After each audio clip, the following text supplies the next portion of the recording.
Hello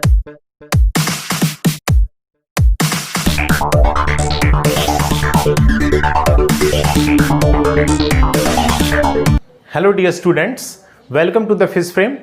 IIT JAM physics की series में हमने क्वांटम फिजिक्स स्टार्ट किया हुआ है, जिसमें मैंने पिछली वीडियो में आपको कॉम्पटन इफेक्ट की थ्योरी कराई थी। और इस वीडियो में आज हम कॉम्पटन इफेक्ट से बेस्ड जो आईआईटी जेम में पिछले साल के क्वेश्चंस आए हैं उनको आज हम डिस्कस करेंगे। इससे पहले मैं आपको एक स्टूडेंट की जो प्रॉब्लम है वो डिस्कस करूंगा। देखिए, why the photon is not absorbed by the electron but in the photo electric effect it does. ठीक है, वहां पर इलेक्ट्रॉन ने जो है फोटोन को कंप्लीटली एब्जॉर्ब कर लिया, उसकी एनर्जी को कंप्लीटली एब्जॉर्ब कर लिया। ठीक है, और फिर वहां से इलेक्ट्रॉन जो है इमिट होते हैं, ना कि फोटॉन्स। तो फोटो इलेक्ट्रिक इफेक्ट और कॉम्पटन इफेक्ट में ये डिफरेंस तो है, पर ऐसा क्यों कि कॉम्पटन इफेक्ट में इलेक्ट्रॉन जो है वो फोटोन को एब्जॉर्ब नहीं कर रहा है।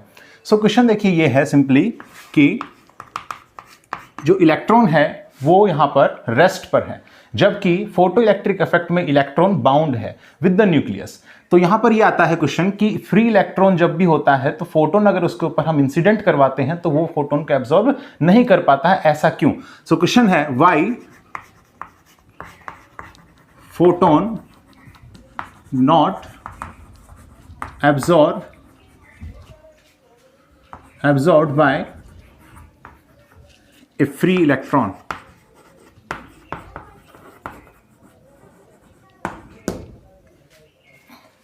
देखिए ये क्वेश्चन है। यहां पर देखिए एक चीज मैं आपको बताता हूं, रिलेटिविटी मैंने पढ़ाया नहीं है आप लोगों को अभी।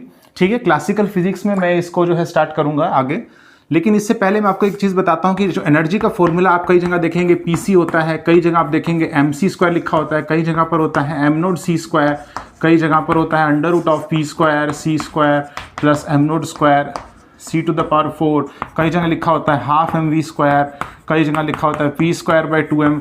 तो मतलब ये डिफरेंट जो एनर्जीज जो रिलेशंस हैं ये कब हमें यूज करने हैं। देखिए ये जो फॉर्मूला है, ठीक है, ये हमें रिलेटिविस्टिक एनर्जी और रिलेटिविस्टिक मोमेंटम में रिलेशन बता रहा है। ठीक है, रिलेटिविस्टिक एनर्जी और रिलेटिविस्टिक मोमेंटम में हमें रिलेशन बताने लग रहा है। और ये जो रिलेशन है mc², ये भी रिलेटिविस्टिक पार्टिकल के केस में ही है। और रिलेटिविस्टिक पार्टिकल वो पार्टिकल होते हैं जिनकी स्पीड जो है कंपेरेबल होती है स्पीड ऑफ लाइट के। ठीक है, velocity which is comparable to speed of light. तो ऐसा हम रिलेटिविटी में पढ़ेंगे। वहां पर हम देखेंगे कि फोटोन जो है उसकी स्पीड जो है वो स्पीड ऑफ लाइट के इक्वल होती है। इसी तरीके से कुछ स्पेसशिप्स भी हम मानेंगे जिनकी speed comparable to speed of light है। वहां पर time dilation concept, length contraction, so on, हम वो सब चीजें हम वहां पर पढ़ेंगे। तो ये भी रिलेटिविस्टिक के केस में ही वैलिड है, रिलेटिविस्टिक के केस में ही ये भी वैलिड है, ये भी रिलेटिविस्टिक के केस में वैलिड है। बात यहां पर सिर्फ ये है कि अगर मुझे सिर्फ मास के रिलेशन में अगर मुझे फाइंड आउट करना हो, मास के टर्म में मुझे अगर रिलेटिविस्टिक एनर्जी देखनी हो तो मैं ये वाला फॉर्मूला यूज करता हूं। जबकि अगर मुझे रिलेटिविस्टिक एनर्जी रिलेटिविस्टिक मोमेंटम की टर्म में एक्सप्रेस करना हो तो फिर मैं ये वाला फॉर्मूला यूज करता हूं। यहां पर देखिए mc², आपने बहुत फेमस रिलेशन है E = mc², E = mc²। यहां पर आप इसको ऐसे लिख सकते हैं m0c² प्लस में E_k। ये E_k जो है ना, ये काइनेटिक एनर्जी है ऑफ द पार्टिकल। और ये क्या है m0c², ये होती है रेस्ट मास एनर्जी। ठीक है, this is the rest mass energy, यानी कि कोई भी ऑब्जेक्ट, ठीक है, रिलेटिविस्टिक ऑब्जेक्ट जब वो रेस्ट पर होगा तो उसकी रेस्ट मास एनर्जी होती है। ठीक, उसका फॉर्मूला ये होता है rest mass energy. This is the relativistic energy when the particle have some mass. ठीक है, जहां पे स्मॉल m जो है रिलेटिविस्टिक मास कहलाता है, जिसकी वैल्यू होती है m = m0 divided by √1 - v²/c²। ठीक है, स्पेशल थ्योरी ऑफ रिलेटिविटी में इसको जानेंगे हम। और ये है रिलेटिविस्टिक एनर्जी और रिलेटिविस्टिक मोमेंटम में रिलेशन। ठीक है, रिलेटिविस्टिक एनर्जी है ये भी। फिर बात करते हैं ½ mv² और p²/2m, ये दोनों इक्वल ही है। ठीक है, ये दोनों रिलेशन इक्वल है। नॉन रिलेटिविस्टिक एनर्जी है ये, नॉन रिलेटिविस्टिक एनर्जी। ठीक है, नॉन रिलेटिविस्टिक पार्टिकल्स के केस में ये एनर्जी हम यूज करेंगे, यानी कि वो पार्टिकल्स है जिनकी स्पीड बहुत कम होगी, less than speed of light. ठीक है, उन ऑब्जेक्ट्स के केस में हम ये वाला फॉर्मूला यूज करते हैं। ठीक है, जैसे डेली लाइफ ऑब्जेक्ट्स जो होते हैं उनकी स्पीड अगर हम देखें तो वो स्पीड बहुत ही कम होती है स्पीड ऑफ लाइट से, वहां पर न्यूटोनियन फिजिक्स का हम यूज करते हैं। ठीक है, न्यूटोनियन फिजिक्स या क्लासिकल फिजिक्स कह सकते हैं, न्यूटोनियन फिजिक्स और क्लासिकल फिजिक्स पर जब हम इसकी बात करेंगे when velocity comparable to speed of light, तो फिर हम रिलेटिविटी पर आ जाते हैं। और ये रिलेटिविटी दो पार्ट्स में आ जाती है, स्पेशल थ्योरी ऑफ रिलेटिविटी और जनरल थ्योरी ऑफ रिलेटिविटी। अब यहाँ पर देखिए ये दोनों रिलेशन सेम है, आप यूज़ कर सकते हैं P is equal to mv, तो आपके पास ये रिलेशन और ये रिलेशन सेम मिल जाएगा। फिर बात आती है PC, ये कब यूज़ करें? देखिए ये आपने तब यूज़ करना है जब किसी ऑब्जेक्ट का, रिलेटिविस्टिक ऑब्जेक्ट का रेस्ट मास 0 होता है, ठीक है। रिलेटिविस्टिक एनर्जी है ये, लेकिन ये कब यूज़ करना है? जब आपका रेस्ट मास जो है, रेस्ट मास ये 0 होता है, ठीक है, रेस्ट मास 0। जैसे रेस्ट मास किस केस में 0 है? जैसे फोटॉन्स, यानी कि सिर्फ और सिर्फ फोटॉन्स में आप ऐसा यूज़ कर सकते हैं, और तो कहीं मुझे नहीं लगता रेस्ट मास इसका 0 हो, ठीक है। और वैसे एक और जगह भी आ जाता है न्यूट्रिनोज, न्यूट्रिनोज की आप बात कर सकते हैं, देखिए न्यूट्रिनोज। बट देखिए एक्सपेरिमेंट से प्रूव हो चुका है कि इनका मास जो होता है वो एग्जिस्ट करता है। पहले ये नहीं मानते थे हम कि न्यूट्रिनोज का जो है रेस्ट मास हम 0 मान के चलते थे, और ये न्यूट्रिनोज अनालाइज होते हैं न्यूक्लियर फिजिक्स में जब हम बीटा डीके पढ़ते हैं, to conserve the energy, to conserve the parity, to conserve the spins. तब उस टाइम पे हमने न्यूट्रिनोज और एंटी न्यूट्रिनोज जो है वो पोली ने दिए थे, ठीक है। पोली साइंटिस्ट का नाम है, 1931 में in the beta decay process इसने ये ऑब्जेक्ट्स का नाम दिए थे। देखिए वहाँ पर रेस्ट मास 0 होता है, तो E is equal to PC आप यूज़ कर सकते हैं, क्योंकि ये रिलेशन यहाँ से आया है। अगर रेस्ट मास 0 हो जाएगा, अगर रेस्ट मास 0 हो जाएगा, then I am getting E is equal to PC, ठीक है, under root of P square C square, that means PC। और देखिए जब V is equal to C होगा, उसी केस में उन्हीं ऑब्जेक्ट्स का रेस्ट मास 0 होता है। आप यहाँ से देख सकते हैं, if V is equal to C, then I am getting m nought is equal to 0, ठीक है, and m is equal to infinity, ठीक है। तो वहाँ पर ही जो है ये चीज़ वैलिड है। तो इस तरीके से आप फॉर्मूला यूज़ करेंगे। जब भी आपको मास की टर्म में चाहिए तो मैं ये वाला फॉर्मूला यूज़ करूँगा, रिलेटिविस्टिक मोमेंटम की टर्म में चाहिए तो मैं ये वाला फॉर्मूला यूज़ करूँगा। अगर कोई ऑब्जेक्ट रिलेटिविस्टिक है और वो रेस्ट पर है तो फिर मैं ये वाला यूज़ करूँगा। अगर कोई रिलेटिविस्टिक पार्टिकल जो मूव करने लग रहा है बट उसका रेस्ट मास नहीं है तो फिर हम ये वाला यूज़ करेंगे। जैसे फोटॉन्स है, हाफ mv स्क्वायर और P स्क्वायर बाई 2m हम नॉन रिलेटिविस्टिक पार्टिकल्स के केस में यूज़ करते हैं। फिर बात आ जाती है P की वैल्यू। देखिए P की वैल्यू भी दो होती हैं, एक नॉन रिलेटिविस्टिक पार्टिकल के लिए जो होती है mv, सिंपली हम जानते हैं ये, और एक होती है P is equal to gamma mv, ठीक है, ऐसा आप लिख सकते हैं गामा mv, जहां पर गामा की वैल्यू होती है 1 divided by under root of 1 minus V square by C square, ठीक है। तो ये रिलेटिविस्टिक पार्टिकल के लिए, ये नॉन रिलेटिविस्टिक पार्टिकल के लिए। तो इस तरीके से मैंने एनर्जी और मोमेंटम का आपको कॉन्सेप्ट बताया है रिलेटिविस्टिक और नॉन रिलेटिविस्टिक पार्टिकल्स के केस में। आइए अब इस क्वेश्चन पर आते हैं। चलिए अब मैं इस क्वेश्चन पर आता हूं। देखिए फ्री इलेक्ट्रॉन है, यहां पर कोई फ्री इलेक्ट्रॉन है, ठीक है, electron which is at rest. Now it's momentum is 0, ठीक है, and its energy is m naught c square, only rest mass energy. Now a photon is incident upon it whose momentum is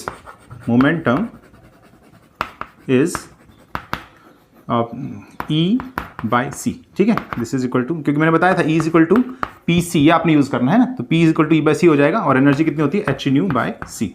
और अगर हम बात करें energy की तो energy इसकी हो जाएगी h nu, और यहां से इलेक्ट्रॉन जो है वो इमिट हो जाता है, ठीक है। इसका जो मोमेंटम है, सपोज कीजिए इसका मोमेंटम P है। नाउ रिलेटिविस्टिक मोमेंटम है, क्योंकि रिलेटिविस्टिक पार्टिकल है, सो इसकी जो एनर्जी होगी, energy it is given by under root of P square C square plus में m nought square C to the power 4, ये हो जाएगी, ठीक है। आप सिंपली यहाँ पर mc स्क्वायर भी यूज कर सकते हैं, जैसे मैंने यूज किया था, mc स्क्वायर भी आप यूज कर सकते हैं। अब अगर कंजर्वेशन ऑफ एनर्जी और कंजर्वेशन मोमेंटम लगाएं, ठीक है, बिकॉज यहाँ पर देख रहे हैं आप इलेक्ट्रॉन ने जो है इस फोटोन को अब्जॉर्ब कर लिया है और सिर्फ इलेक्ट्रॉन यहाँ पर इमिट होने लग रहे हैं in the same direction as what of the incident photon, ठीक है। सो यहाँ पर अगर कंजर्वेशन मोमेंटम लगाएं, then I am getting h nu by c and plus में 0, this is equal to P, ठीक।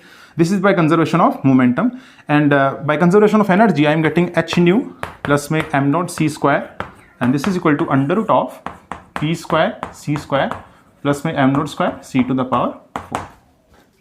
तो इन दोनों इक्वेशंस का हमने यूज करना है, ये देखते हैं। सो इस इक्वेशन से देखते हैं, इस इक्वेशन से हमें पता चलता है that h nu is equal to PC, ठीक है, इस इक्वेशन से by conservation of momentum से। If I put it here, h nu, the value of h nu here, then I'm getting PC plus m nought c square and this is equal to under root of p square c square plus में m nought square c to the power 4. ठीक है. Now I have to square on both sides. ठीक है, दोनों तरफ square कर देते हैं हम. सो अगर स्क्वायर अगर हम करें then I am getting p square c square plus में m nought square c to the power 4 and plus में 2 m nought c square p c and this is equal to p square c square plus में m nought square c to the power 4. So यहाँ से देखें तो ये वाली terms तो cancel हो जाएंगी and I am getting from here. देखिए कांस्टेंट टर्म यहाँ पर क्या है, कांस्टेंट टर्म्स ये सारी कांस्टेंट टर्म्स हैं. ठीक है, इलेक्ट्रॉन का रेस्ट मास और ये स्पीड ऑफ लाइट है 2 भी कांस्टेंट है, तो इधर जाकर के सारा जीरो हो जाएगा. हम यहाँ से मालूम कर सकते हैं कि P की वैल्यू कितनी आ रही है, 0 आ रही है. सो P इज इक्वल टू 0 आ रहा है यहाँ पर. आप ऐसा भी कह सकते हैं कि अगर P 0 हो गया तो न्यू भी 0 हो जाएगा. अगर P 0 हो गया दिस इंप्लाइज दैट न्यू भी 0 हो जाएगा. तो हाँ, ऐसा पॉसिबल है कि इलेक्ट्रॉन जो है जो कि फ्री है वो फोटोन को एब्जॉर्ब कर सकता है कंप्लीटली, बट सिर्फ और सिर्फ एक कंडीशन होनी चाहिए कि उस फोटोन की फ्रीक्वेंसी 0 होनी चाहिए. बट क्या पॉसिबल है फोटोन की फ्रीक्वेंसी 0 हो जाए? ऐसा पॉसिबल नहीं है, which is impossible. So I can say that if I have a free electron and I'm incidenting a photon on it, then it is not absorbed by this free electron because frequency cannot be equal to 0. ठीक है, तो यहां पर हमने देखा कि free electron कभी भी फोटोन्स को एब्जॉर्ब नहीं करता है. फोटो इलेक्ट्रिक इफेक्ट में ऐसा नहीं है, वहां पर इलेक्ट्रॉन जो है वो बाउंड है. ठीक है, तो जब भी फोटोन इसके ऊपर इंसिडेंट होगा तो वो अपना मोमेंटम जो है वो लेटिस को भी देगा और इलेक्ट्रॉन दोनों को मोमेंटम ट्रांसफर करेगा. ठीक है, और एनर्जी जो है वो सिर्फ इलेक्ट्रॉन को देगा. ऐसा क्यों? देखिए आपने देखा होगा लेटिस जो है इसका मास बहुत ज़्यादा है. तो आपने डेली लाइफ में भी देखा होगा कि मान लीजिए बॉल है और आपने एक बॉल को इसके ऊपर इंसिडेंट करवाया. ठीक है, तो इस तरीके से इलास्टिक कोलिजन हुआ एंड देन इस तरीके से वापस आ गई. ठीक है, रीबाउंड हो गई. तो अब यहां पर अगर आप देखेंगे तो मोमेंटम ट्रांसफर तो होगा बॉल और वॉल के बीच में. ठीक है, बॉल और वॉल के बीच में मोमेंटम का तो ट्रांसफर होगा बट एनर्जी का ट्रांसफर नहीं होगा, क्योंकि देखिए इस वॉल का जो साइज या मास हम कहें तो बहुत ज्यादा है comparable to size of the end the mass of the ball. तो यहां पर अगर हम कहें कि फोटोन ऐसे आने लग रहा है और ये मोमेंटम जो है ये तो शेयर कर लेगा, मोमेंटम शेयर करेगा, लेटिस के साथ में करेगा और इलेक्ट्रॉन के साथ भी, लेकिन एनर्जी को सिर्फ और सिर्फ इलेक्ट्रॉन साथ शेयर करेगा. ठीक है, इसलिए इलेक्ट्रॉन उसकी एनर्जी को कंप्लीटली एब्जॉर्ब कर देगा और electron gets eject out from the metal surface. So अब हम क्वेश्चंस करते हैं IIT JEM के. देखें सो देखिए फर्स्ट क्वेश्चन है a beam of x-rays of wavelength 0.2 nanometre is incident on a free electron and gets scattered in the direction with respect to the direction of incident radiation resulting in maximum wavelength shift. The percentage energy loss of the incident radiation is. Okay, we have to find out the percentage energy loss. Percentage energy loss of photon. ठीक है, ये मुझे find out करना है. और देखिए जो wavelength में जो शिफ्ट हुआ है वो मैक्सिमम है. दैट मीन्स थीटा की वैल्यू यहाँ पर कितनी है, पाई है. एंड थीटा की वैल्यू जब पाई होती है तो डेल लैम्डा की वैल्यू क्या होती है, its value is h/2h divided by m nought c. ठीक है, इसकी वैल्यू हमने देखी थी h divided by m nought c 1 minus cos theta. Theta is the scattering angle और थीटा की वैल्यू पाई हो जाएगी for the maximum wavelength shift और कॉम्पटन शिफ्ट, इसलिए 1 minus of -1 that comes out to be 2. So 2h by m nought c. यहाँ पर 2 और h by m nought c को बोलते हैं कॉम्पटन वेवलेंथ. क्या बोलते हैं? कॉम्पटन वेवलेंथ बोलते हैं. ठीक है, अब देखिए कोई भी आपने न्यूमेरिकल करना है अगर based upon the Compton effect, तो दो चीजें आपको ध्यान रखनी चाहिए. सबसे पहली बात है लैम्डा c, यानी कि कॉम्पटन वेवलेंथ की वैल्यू यहाँ पर देखिए फिक्स होती है, वो आपको याद होनी चाहिए. ठीक है, कॉम्पटन वेवलेंथ की वैल्यू आपको याद होनी चाहिए. सबसे पहले तो इट्स वैल्यू इज 0.00243 नैनोमीटर, ये आपको याद होनी चाहिए. दूसरी जो चीज़ है वो है HC की वैल्यू. HC की वैल्यू भी फिक्स होती है, आप इसको याद रखिएगा. ये होती है 1240 इलेक्ट्रॉन वोल्ट नैनोमीटर. ये दो डाटा आपको याद होने चाहिए. ठीक है, जब भी हम कॉम्पटन इफेक्ट पर न्यूमेरिकल्स करेंगे तब उस टाइम. अब परसेंटेज एनर्जी लॉस हमें निकालना है फोटोन्स का. अब फोटोन आ रहा है, देखिए जिसकी एनर्जी है h न्यू और स्कैटर्ड फोटोन है उसकी एनर्जी क्या है, h nu dash. That means इसकी वैल्यू कितनी है, HC बाय लैम्डा, और इसकी वैल्यू कितनी है, HC बाय लैम्डा डैश. तो अगर हम परसेंटेज लॉस की बात करें, ठीक है, in the energy, then it is HC by lambda minus hc by lambda dash. ठीक है, इनिशियल एनर्जी कितनी थी फोटोन की, माइनस स्कैटर्ड फोटोन है उसकी एनर्जी कितनी है, डिवाइडेड बाय इनिशियल कितनी एनर्जी थी, hc बाय लैम्डा। ठीक है, ये तो रिलेटिव आ गया, रिलेटिव एरर हम फाइंड आउट कर दिया हमने इन द एनर्जी, और इनटू में हमने क्या करेंगे 100%, इनटू में 100%। ठीक है, यहाँ से hc जो है वो तो आप कॉमन ले सकते हैं, then take the LCM, I am getting lambda dash minus lambda divided by lambda lambda dash into lambda, and this is multiplied with the 100। ठीक है, and then I am getting from here cancelling out, and I'm getting lambda dash minus lambda, that means del lambda, its value is 2 lambda c. So 2 lambda c divided by what is the value of lambda dash, lambda dash देखिए इसकी value क्या है, lambda dash minus lambda, so lambda dash कितना आ जाएगा, lambda plus में 2 lambda c, so lambda plus में 2 lambda c। ठीक है, and multiplied with the 100, so 100%। ठीक है, यहाँ पर आप एक काम करिए, लैम्डा सी की वैल्यू तो आप ये पुट करिए, इट्स वैल्यू इज 0.00243, और लैम्डा की वैल्यू हमें गिवन है क्वेश्चन के अंदर, its value is 0.2 nanometre, 0.2 nanometre. ठीक है, और ये सारी वैल्यूज पुट करके आप इसको सॉल्व करिए, then I am getting the answer is approximately 2.3%। ठीक है, इतना आपको पास आ जाएगा आंसर, 2.3%, ऑलमोस्ट इतना आएगा आंसर। ठीक है, इस तरीके से आप इस क्वेश्चन को सॉल्व करेंगे। नेक्स्ट क्वेश्चन देखते हैं। नेक्स्ट क्वेश्चन है IIT JEM 2015 में आया, देखिए क्वेश्चन, न्यूमेरिकल आंसर टाइप है, x-rays of wavelength 0.24 nanometre are Compton scattered and the scattered beam is observed at an angle of 60 degree relative to the incident beam. The Compton wavelength of electron is this. The kinetic energy of scattered electrons in electron volt is. So वही चीज़ है, lambda सी की value ये आपको याद भी होनी चाहिए, देखिए 0.00243 नैनोमीटर। ठीक है, ये गिवन है, and the value of the x-rays wavelength it is given है 0.24 नैनोमीटर। ठीक है, एंड स्कैटरिंग एंगल गिवन है 60 degree, and you have to find out the kinetic energy of scattered electrons और recoil electrons. So kinetic energy of recoil electrons, इसकी value आपने find out करनी है। ठीक है, तो हम जानते हैं काइनेटिक एनर्जी रिकॉइल इलेक्ट्रॉन्स की क्या वैल्यू होती है उसकी, h nu minus h nu dash. ठीक है, इनिशियल फोटोन की क्या एनर्जी है, माइनस स्कैटर्ड फोटोन की क्या एनर्जी है, जो बाकी एनर्जी है this is given by the photon as the kinetic energy to these electrons which are at the rest. ठीक है, so that they can recoil. Now h nu minus h nu dash, now in terms of wavelength I will write it as hc by lambda dash. ठीक है, and what is the value of lambda dash, lambda dash minus lambda, this is equal to lambda c in terms of Compton wavelength, lambda c 1 minus cos theta. From here I get lambda dash is equal to lambda plus lambda c 1 minus cos 60 degree. Now what is the value of lambda, 0.24 plus lambda c, its value is 0.00243. ठीक है, and 1 minus cos 60 degree, cos 60 degree means half, and 1 minus half, that means half, so I am getting this value is comes out to be in the nanometer, and when I solve it 0.24 plus में 0.00, then I am getting 1 2 1।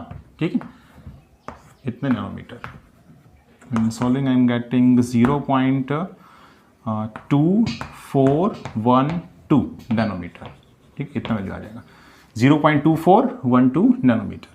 और ये सारी values हम यहाँ रखते हैं। देखिए HC की वैल्यू, देखिए इलेक्ट्रॉन वोल्ट में हमें फाइंड आउट करना है इसकी वैल्यू कितने इलेक्ट्रॉन वोल्ट है, तो HC की वैल्यू हम जानते हैं 1240 electron volt nanometre divided by lambda की वैल्यू है 0.24 नैनोमीटर। ठीक है, and minus this value is 1240 electron volt nanometre divided by lambda dash, its value is 0.2412 nanometre. तो आंसर इलेक्ट्रॉन वोल्ट में आने वाला है, and its answer is comes out to be almost 25.7 आएगा इसका आंसर, 25.7 इलेक्ट्रॉन वोल्ट। ठीक है, ये वैल्यू आएगा आपके पास। नेक्स्ट क्वेश्चन देखते हैं। नेक्स्ट क्वेश्चन है X-rays of 20 kilo electron volt energy is scattered inelastically from a carbon target. The kinetic energy transferred to the recoiling electron of photons scattered at 90 degree with respect to the incident beam is blank electron volt, kilo electron volt. So देखिए kinetic energy हमें find out करनी है, kinetic energy of the recoil electrons, ठीक है, in kilo electron volt. So kinetic energy of recoil electrons ये हमें find out करनी है in kilo electron volts. And x-rays of 20 kilo electron energy and x-rays of 20 kilo electron volt energy, ठीक है. So energy of the photons which are incident given the energy of them are 20 kilo electron volt. The scattering angle is given 90 degree, ठीक है. And Planck's constant speed of light, तो इनकी जरूरत भी नहीं है हमें, क्योंकि मैंने आपको बता दिया कि कॉम्पटन वेवलेंथ की वैल्यू होती है 0.00243 नैनोमीटर, तो आपको याद होनी चाहिए, ठीक है. तो यहां से अगर हम देखें kinetic energy of recoil electrons is what is the energy of incident photons minus the energy of scattered photons.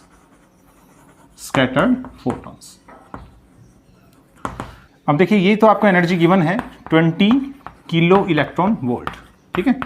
सो ये एनर्जी मुझे फाइंड आउट करनी है. What is the energy of scattered photons in kilo electron volt, ठीक है. So its value is hc by lambda dash, where lambda dash is equal to lambda plus में lambda c 1 minus cos 90 degree, ठीक है. In terms of Compton wavelength आप जो है Compton shift को इस तरीके से लिख सकते हैं. तो यहाँ से लैम्डा डैश की वैल्यू आ जाएगी lambda plus lambda C 1 minus cos theta, theta is 90 degree.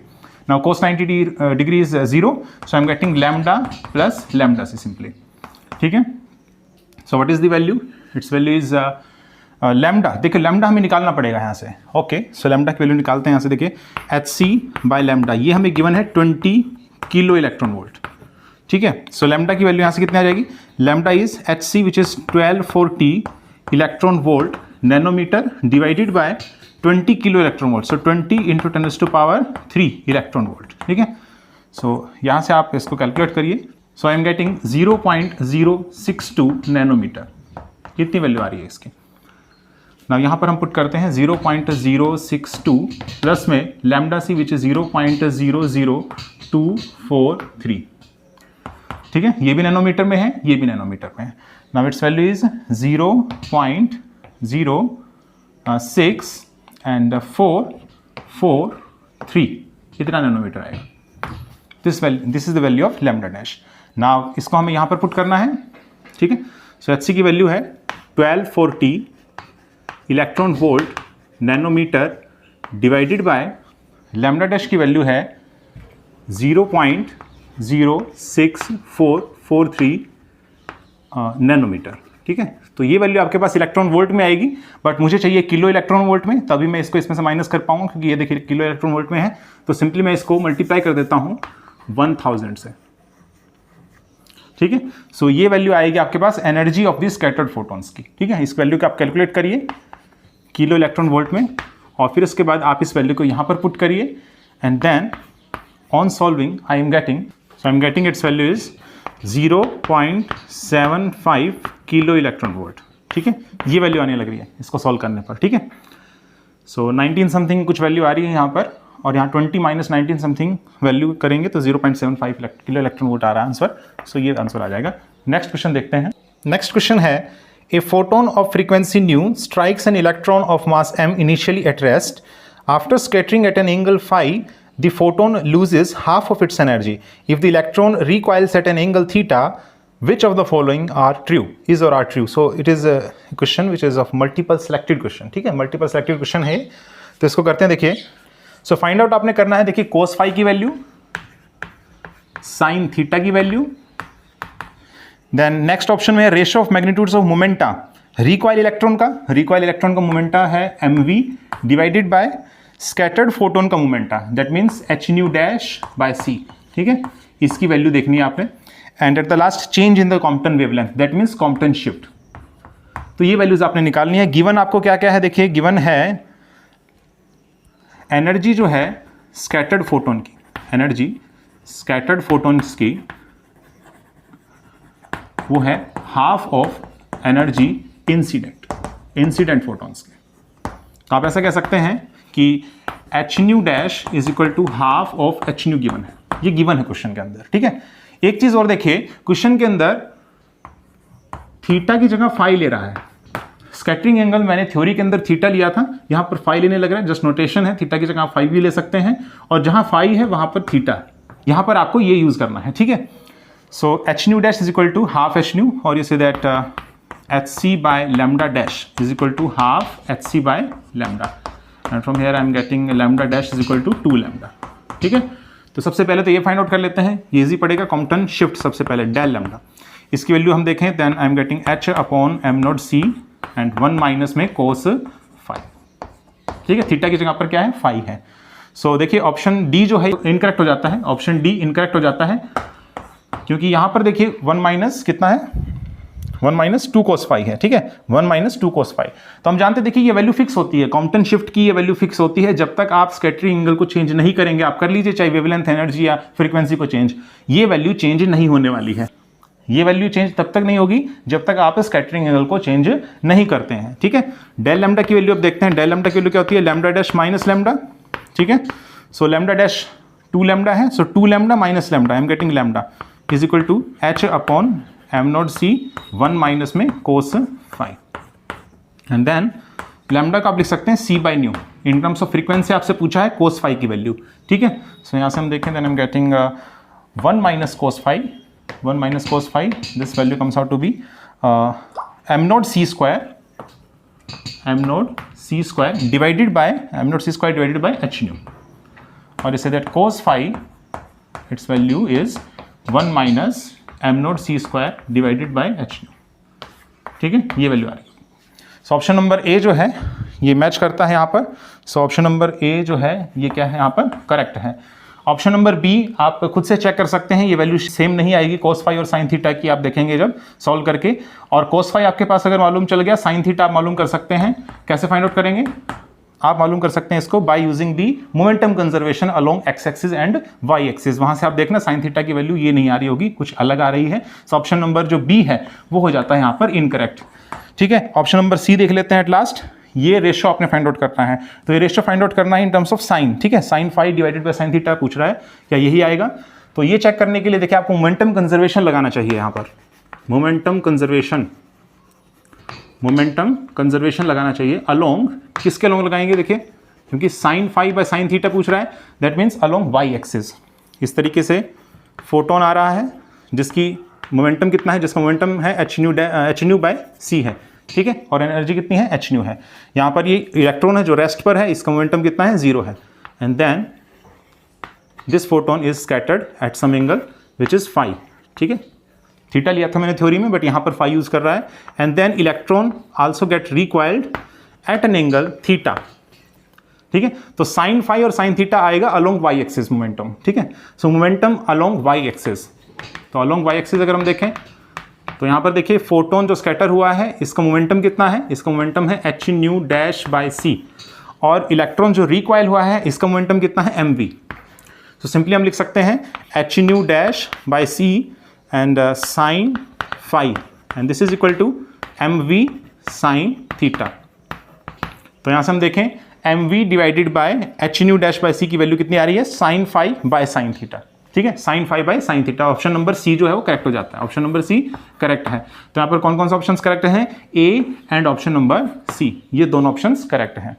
So students, आज हमने कॉम्पटन इफेक्ट से बेस्ड IIT JEM के जो पिछले साल के क्वेश्चंस हैं उनमें से कुछ क्वेश्चंस मैंने आपको आज सॉल्व कराए हैं। तो आज की वीडियो में सिर्फ इतना ही, और नेक्स्ट वीडियो में भी शायद मैं 10 important questions on the mathematical physics जो एग्जामिनेशन पॉइंट ऑफ व्यू से इंपॉर्टेंट हैं उन पर मैं एक वीडियो अपलोड करने की सोच रहा हूँ, तो मैं उस पर वीडियो ज़रूर अपलोड करूंगा। आप नोटिफिकेशन पाने के लिए ज़रूर से ज़रूर जो है चैनल को सब्सक्राइब कीजिएगा, और आज की वीडियो अगर आपको पसंद आई है तो आप इसे ज़रूर लाइक कीजिए। Thank you.